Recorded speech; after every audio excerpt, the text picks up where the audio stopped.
I remember the very early days because my kindergarten teacher never allowed me to forget it. When I was about 4 or thereabouts, we were given plasticine to play around with, and I made what I call a chicken, and it looked like a chicken. And the boy next to me got frustrated because he couldn't do anything, so he squashed mine. And I cried for 4 days and 4 nights. And all I could say, I want my plasticine foul. That was more or less the start of everything. When I went to high school in my first term, I drew on every exercise book that I had, and I didn't do any work. My father got mad. This was at Kingston College.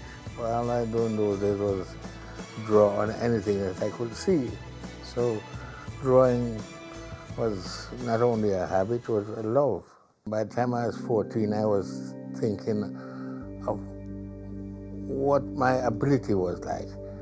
And I began to realize that I could do anything I wanted as long as I applied myself. I had to try to convince my father because I chose to become an artist when I left school. And my father said, oh no, that will not be. Because, the idea that art was for wasters, time wasters, and he thought I was going to walk around with a tear-bottom pants and starve in an attic or something like that. And that was his vision of what an artist was going to be. When I left school, my focus was on to get out of here, get to England necessarily, and find an art school and study art. So I worked at 1 or 2 places and saved up enough money to get on a boat, a banana boat. Spent 17 days on the sea and until I got to England. I had some rather special experiences when I arrived in England because a friend of mine who had got up to London a couple of weeks before me was to have met me at the Southampton where the boat arrived. And instead of meeting him, I got a letter from my father. And I read this letter right through and couldn't understand what he was trying to tell me.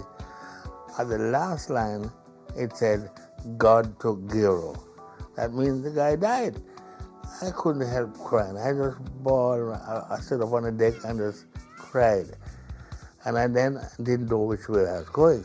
But after a week, I found a place, and that was it. I started to look at life. I call it look at life. I did all kinds of other jobs. I met a teacher who taught drawing, and he thought I was talented. So Monday morning, I arrived at school just because I was determined to go.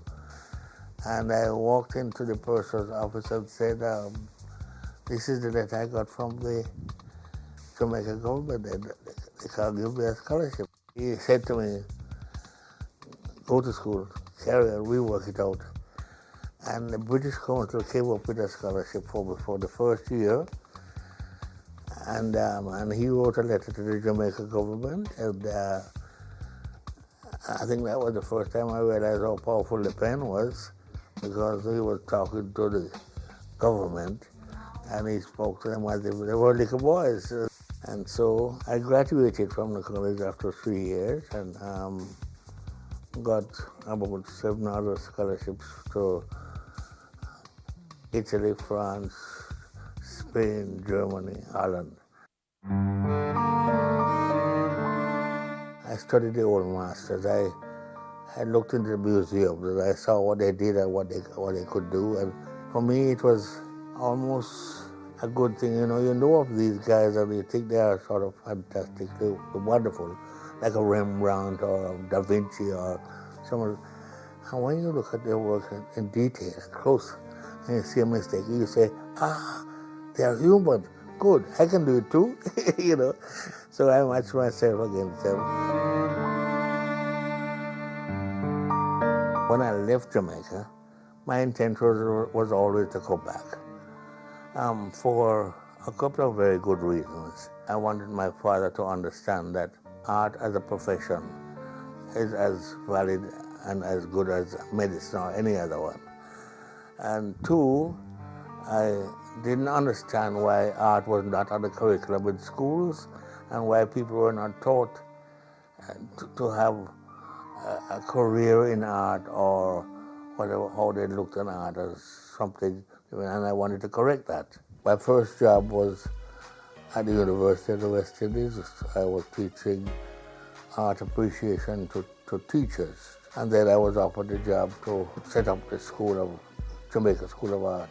It was a battle to get to make changes, especially with a political atmosphere that was building up. It was a little difficult to tell people that it's not just the talent, because you can have talent in all kinds of things, but how you apply it is the important thing.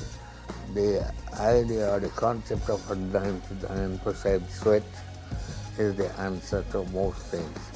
And if you're going to be an artist and you have a talent, then you have to work at it, which means 99% sweat. All my children seem to have this talent, but they chose to be artists as they conceptualize what art is all about. Instead of working the way I did, they decided that they were going to do a sculpture. The boys decided to be sculptors, so that they didn't have direct competition with me as painter. There are things you have to do, and there are things you want to do. So the way to do the things that you want to do is get rid of the things that you have to do. Do them well, and do them only once. And so thereafter, I did what I had to do very well and only once. And so I sort of bought time to do what I wanted to do, which was draw and put it around.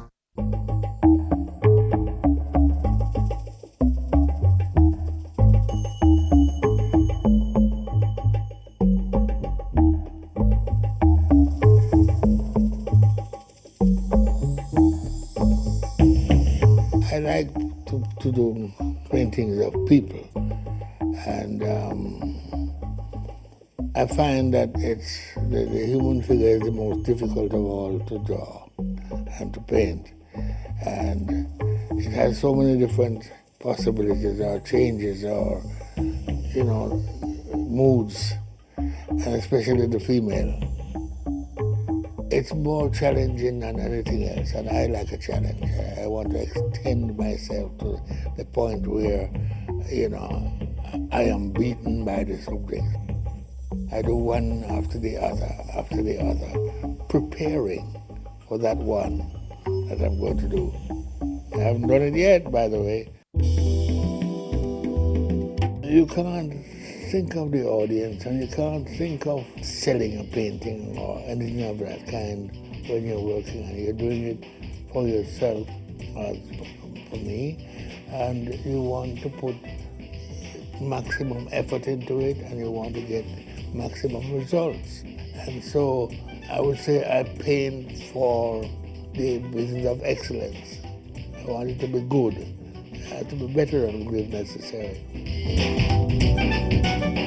Well, for me to be painting the way I paint for the last 50, 60 years or more, because I have no intention of changing what I am doing, I have to find a solution by painting that is what I sometimes call the happy accident, because you don't really intellectually control it, it happens. And that I call the happy accident. I don't think it's necessarily right to say that the lower classes or the ghetto class or whatever class you want to call it, people don't paint for them. I think museums are established so that people can go and enjoy that in a museum. There is an art market that conditions or controls the prices and the value of a work of art. Now, when someone does something and he moves on to another life, nobody else can do exactly what that person did, and that item becomes very sort of special and also valuable. A Rembrandt today, Rembrandt is dead and so is Van Gogh, will cost millions of dollars. So they can say that one work of art is more valuable than the largest diamond. Art is the most difficult of the subjects, and it's the one that people should try to understand and to do. I introduced art on the curriculum way back in 1963. There's a lot of things, not only the history of art, but the business of doing it, creating colors out of the primary colors, and drawing, and composition. In 1962, when we got independence from Britain, I painted a large painting called Out of Many, One People. I lost that painting. It disappeared in Berlin when it was shown there. President Lyndon Johnson saw it in Chicago and wanted to have Out of Many, One People. So he invited me to the White House, and we discussed the business of doing it again. Well, I didn't want to do the exact composition, so I painted a painting called Serious Game, where a group of boys were playing marbles, and the protagonist and antagonist was a white boy and a black boy in the middle, and all the others were different nationalities. He liked it. It hangs in his mausoleum in Austin, Texas. By coincidence, the day that I went to the White House was the day that they assassinated Martin Luther King. That is what started me on the business of painting the Pan-Africanists. I'm thinking of doing Out of Many, One People again, closer to the original one that I had done, because that is now lost, and it's some 50 years since I did it, and it would be an interesting challenge to do again. If you had seen, I painted a painting of Beijing Olympics, where I had all the Jamaican stars within one composition. I think they planned to upstage that. I was seriously inspired by the Beijing performance. Let it happen again, who knows, I might be inspired further. Many years ago, I had an interview on the television. I was asked if I paint to sell. And I said, no, I don't paint to sell, I paint for the excellence. What he got me, angry on the television, because he kept coming back to that. So you do paint for posterity, or you do paint to sell. So I got a little angry, and I said, I don't paint for posterity, I don't paint to sell, I just paint to paint and blah, blah. In effect, I do paint for posterity.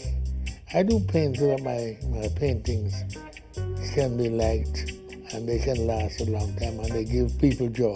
So when I'm not around, my paintings will speak for me. Maybe Monty Perkins was right.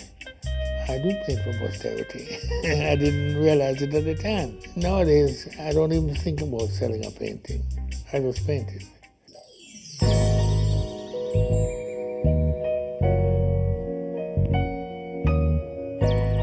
This place that I found 44 years ago, I have already given it to the nation, and not to the government, to the nation.